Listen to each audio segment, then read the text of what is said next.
Hello everyone, and welcome back. In today's video, I'm going to show you how to recover deleted files from Google Drive step by step.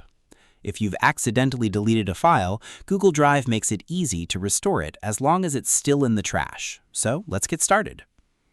First, open Google Drive on your computer and sign in to your Google account. On the left side of the screen, click Trash. Here, you'll see all the files and folders you've recently deleted. Browse the list or use the search bar to find the file you want to recover. Once you've found it, right-click on the file. From the menu, select Restore. Google Drive will immediately move the file back to its original location in your drive. If you're not sure where it was originally stored, you can use the search bar at the top of Google Drive to find it after restoring it. Keep in mind that files in the trash are only recoverable until they are permanently deleted. If you've emptied the trash or the file has been permanently removed, it may not be possible to recover it unless you're using a Google Workspace account and your administrator can restore it.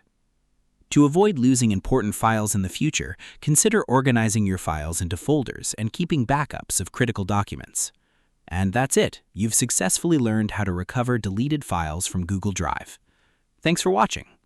If you found this tutorial helpful, don't forget to like, subscribe, and turn on notifications for more Google Drive tips, cloud storage tutorials, and productivity guides. See you in the next video.